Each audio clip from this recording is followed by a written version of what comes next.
Hello students, मैं सुमित तिवारी स्वागत करता हूं आपका मेरे यूट्यूब चैनल पर जीएस बाय सुमित सर में। एक ऐसा प्लेटफॉर्म जहां पे आप इजीली कनेक्ट करके बड़े ही आसान भाषा में बड़े ही इंटरेक्टिव तरीके से अपने यूपीएससी फाउंडेशन की तैयारी, एमपीपीएससी की तैयारी, बीपीएससी की तैयारी या चाहे जो भी वनडे एग्जाम हो जिसमें जीएस का वेटेज हो, जीएस का पोर्शन पूछते हो, उसकी तैयारी बड़े ही आसान तरीके से हो सकती है।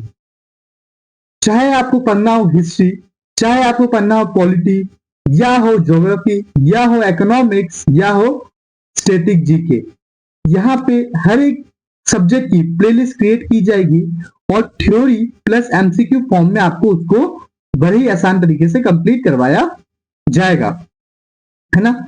अगर आपको कोई भी एग्जाम की तैयारी करनी है और गवर्नमेंट जॉब लेने का सपना पूरा करना है तो आप एक नाम से जोड़ सकते हैं, वो है सुमित सर से, जिसके द्वारा आपको हर एक टॉपिक का थ्योरी प्लस एमसीक्यू कंप्लीट करवाया जाएगा। जैसा कि मैंने आपको बताया था कि मैं इंडियन पॉलिटी से शुरुआत करने वाला हूं, तो आज हम इंडियन पॉलिटी का टॉपिक कॉन्स्टिट्यूएंट असेंबली, जिसको हम संविधान सभा कहते हैं, उसको हम आज कंप्लीट करेंगे।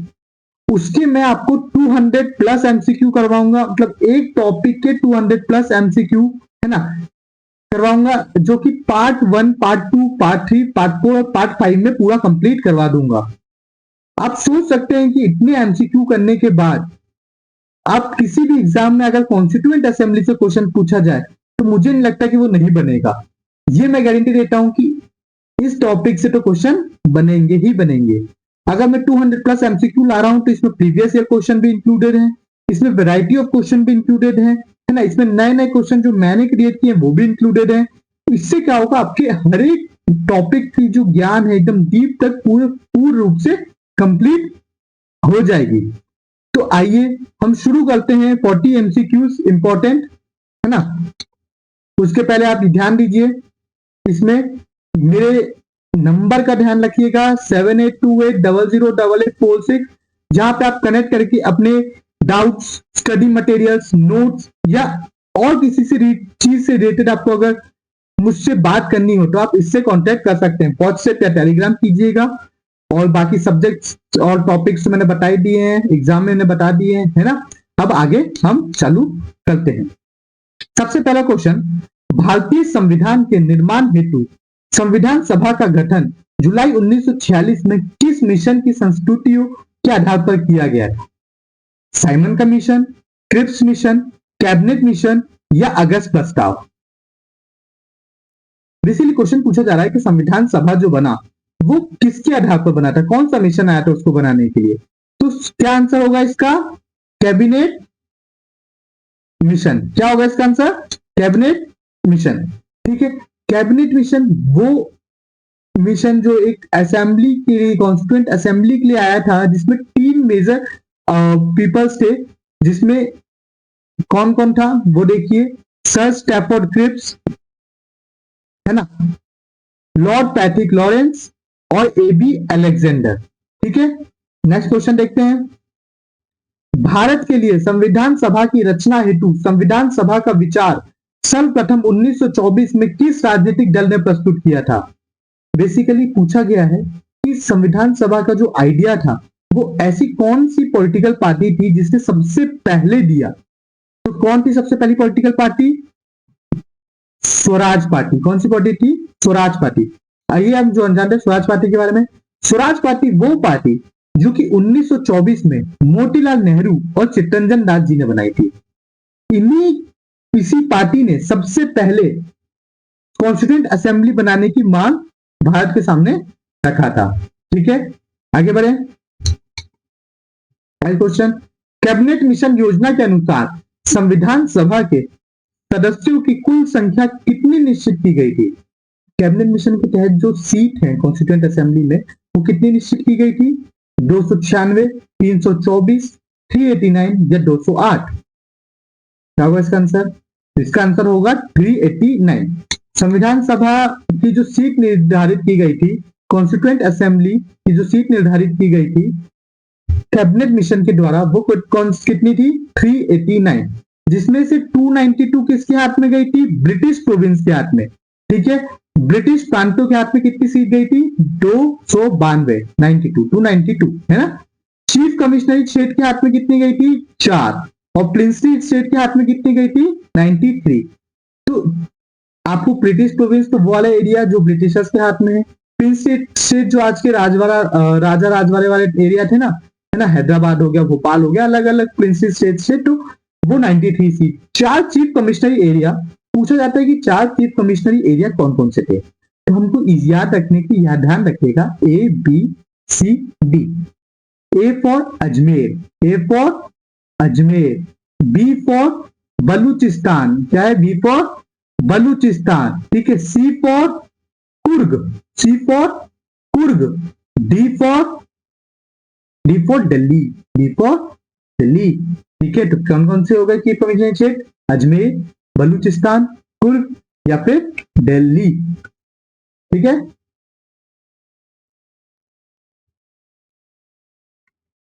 आगे बढ़े।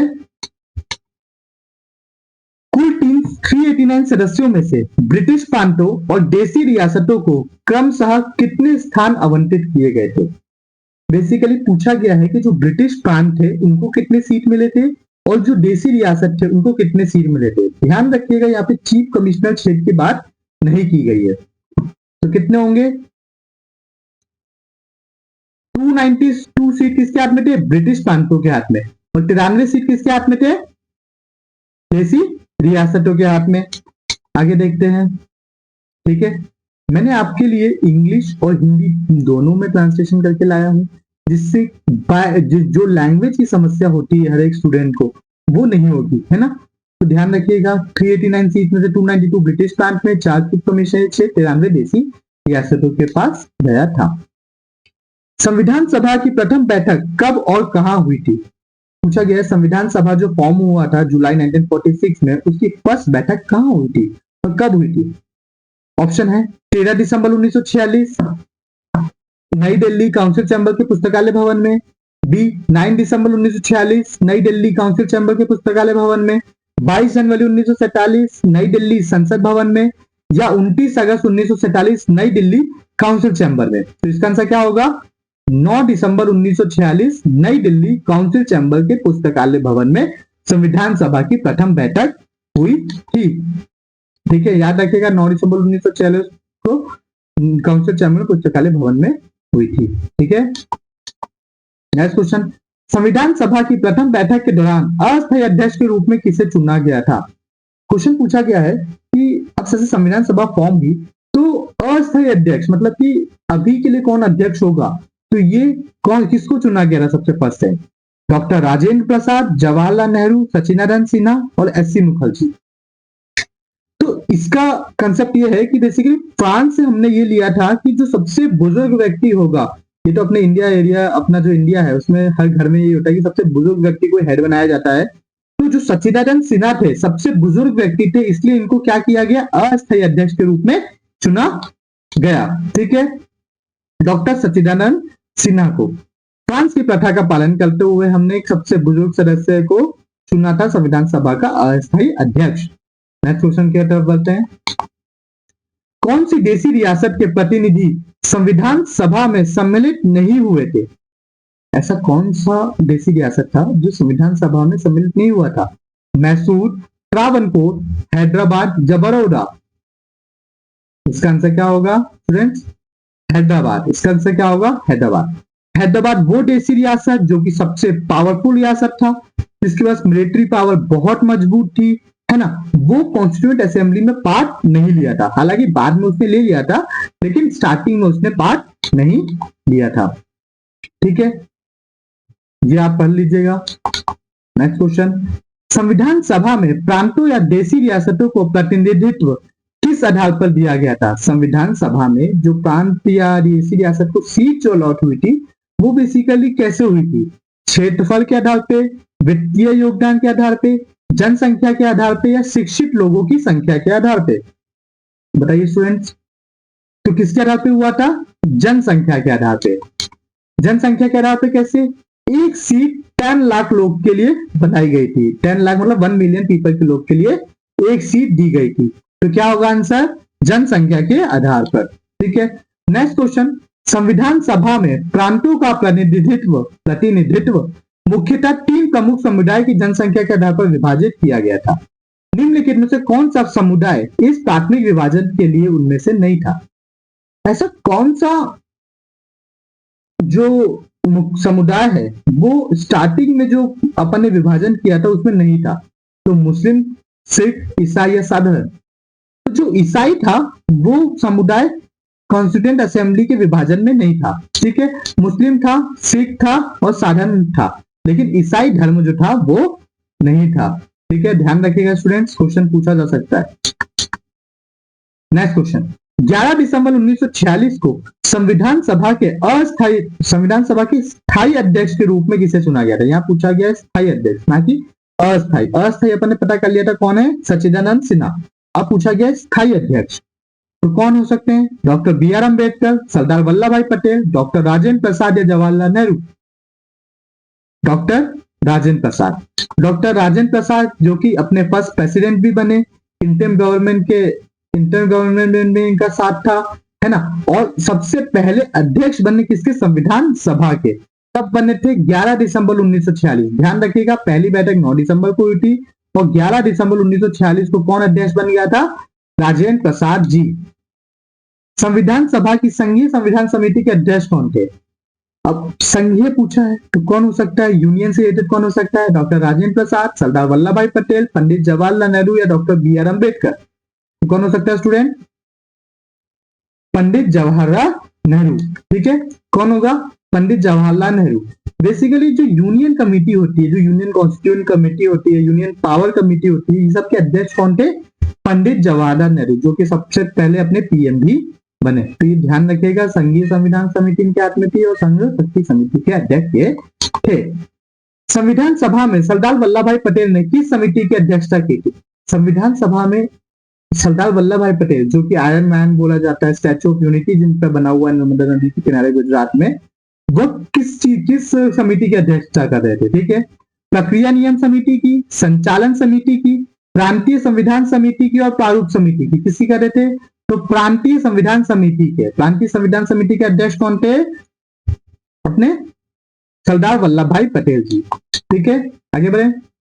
प्रांतीय संविधान समिति के और इनके हाथ में कौन कौन सा समिति थी? मौलिक अधिकार समिति इनके हाथ में थी, अल्पसंख्यक समिति, जनजातियों तथा बहिष्कृत क्षेत्रों के लिए सलाहकार समिति भी इनके अध्यक्षता इनने की थी। ठीक है, ध्यान रखिएगा। भारतीय संविधान की प्रारूप समिति के अध्यक्ष कौन थे? प्रारूप समिति मतलब ड्राफ्टिंग कमिटी। तो बेसिकली ड्राफ्टिंग कमिटी संविधान किसने बनाया? तो कौन होंगे इसके अध्यक्ष? B N Rao, B R Ambedkar, K M Munshi या लाडी कृष्ण स्वामी अय्यर? इसका आंसर क्या होगा? बी आर अम्बेडकर जी। ठीक है, बी आर अम्बेडकर जी जो कि संविधान सभा के ड्राफ्टिंग कमेटी के अध्यक्ष बनाए गए। अब आपसे क्वेश्चन पूछा जाएगा कि ड्राफ्टिंग कमेटी कब बनी थी? ड्राफ्टिंग कमेटी का गठन कब हुआ था? प्रारूप समिति का गठन कब हुआ था? 29 अगस्त 1947 को हुआ था। कब हुआ था? 29 अगस्त 1947 को हुआ था। ध्यान रखिएगा। प्रारूप समिति में उसके अध्यक्ष सहित कितने सदस्य थे? जो ड्राफ्टिंग कमेटी बनी उसके अध्यक्ष तो मैंने बताया कौन थे आपके? B R Ambedkar ji. उसके साथ में कितने सदस्य थे? 5, 6, 7 या 8? क्या होगा इसका आंसर? 7। ठीक है, कौन कौन थे वो देखते हैं। अध्यक्ष कौन थे अपने? B R Ambedkar ji. उसके बाद 6 सदस्य देखते हैं। N Gopalaswami Ayyangar, Alladi Krishnaswami Ayyar, K M Munshi, Syed Mohammad Saadulla, N Madhav Rao और टीटी कृष्णमाचारी।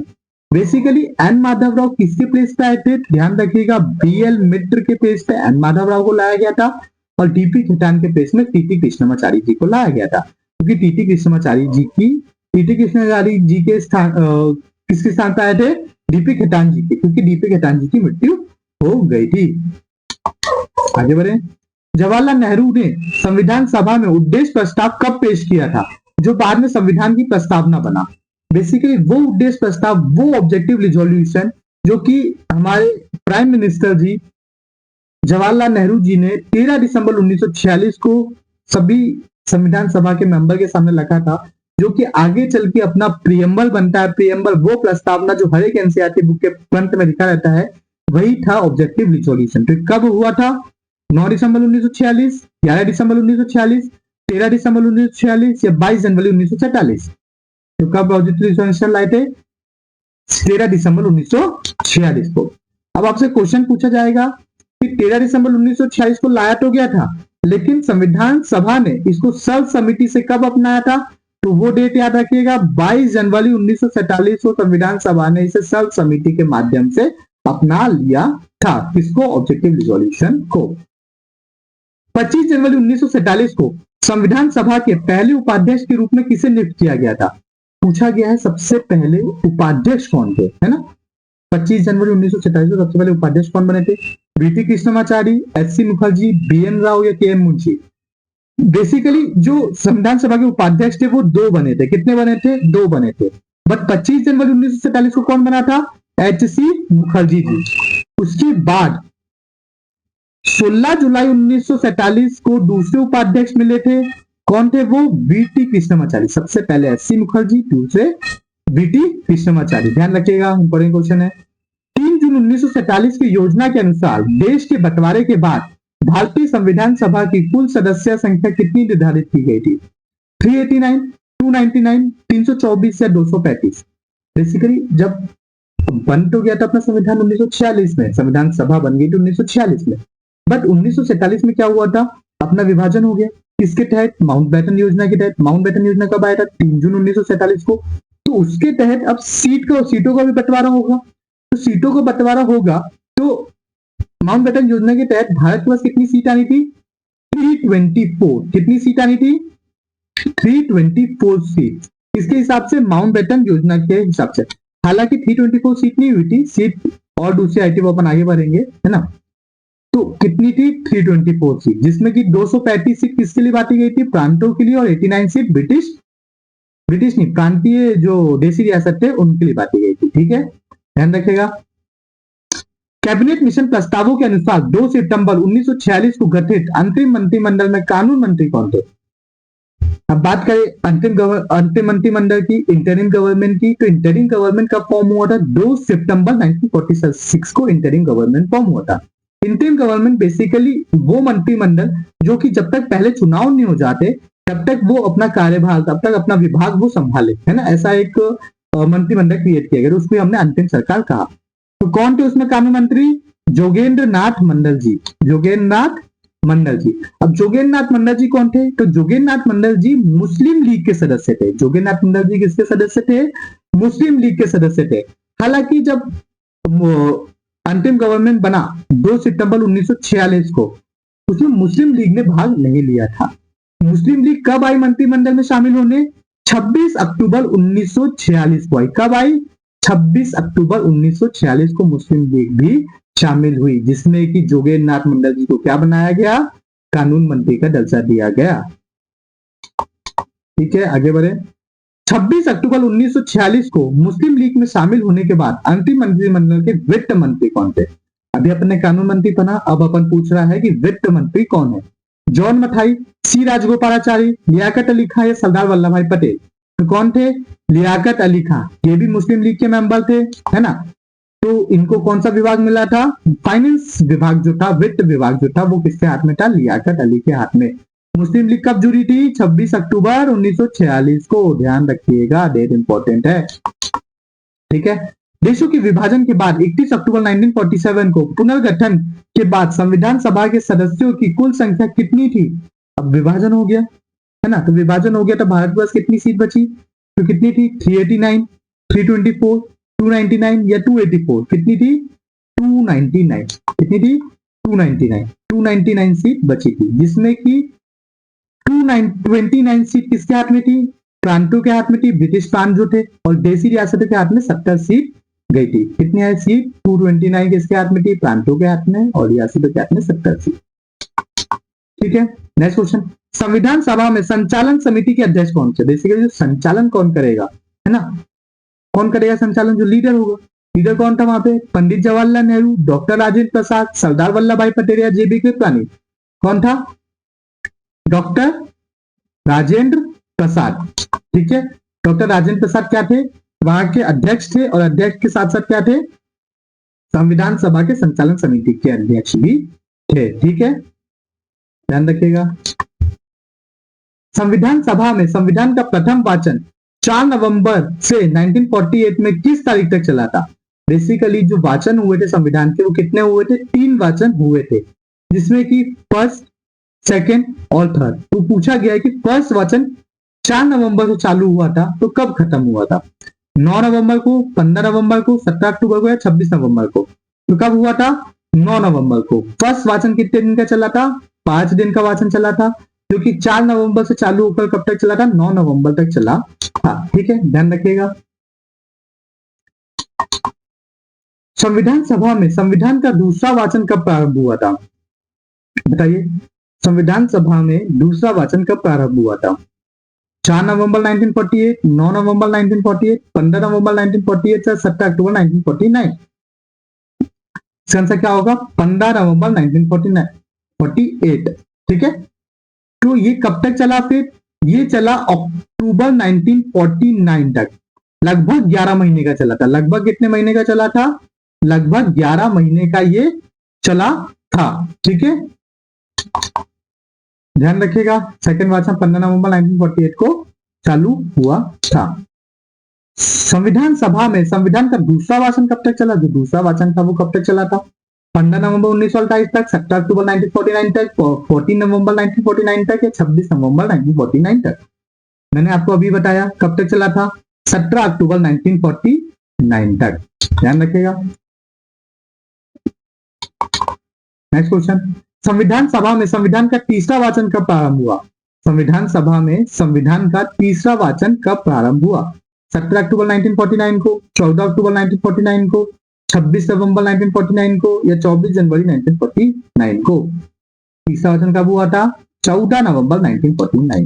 कब हुआ था? 14 नवंबर 1949 को अंतिम वाचन जो था, है ना, आखिरी वाचन, थर्ड वाचन, वो कब चालू हुआ था? 14 नवंबर 1949 को चालू हुआ था। ठीक है, ध्यान रखिएगा। आगे बढ़ते हैं। संविधान सभा द्वारा संविधान को अंतिम रूप से किस तारीख को पारित किया गया था? जो संविधान सभा था उसको अंतिम रूप से कब पारित किया गया था? 24 जनवरी 1950 को, 26 जनवरी 1950 को, 26 नवंबर 1949 को या 15 अगस्त 1947 को? तो कब किया था दोस्तों? 26 नवंबर 1949 को। कब किया था? 26 नवंबर 1949 को। ठीक है, 26 नवंबर जब अपना संविधान बन के रेडी हो चुका था, 15 आर्टिकल्स लागू भी कर दिए गए थे 26 नवंबर से, लेकिन पूर्ण रूप से कब अपने को अपनाया गया था? 26 जनवरी 1950 को, है ना। 26 नवंबर को अपन किस दिवस के रूप में जानते हैं? संविधान दिवस के रूप में जानते हैं। ठीक है, 26 नवंबर 1949 को संविधान पारित होने के समय संविधान सभा में कितने सदस्य उपस्थित थे? 26 नवंबर 1949 को जब संविधान पारित हो रहा था तब कितने सदस्य उपस्थित थे? तो कितने थे? 389 थे, 299 थे, 284 थे या 229 थे? कितने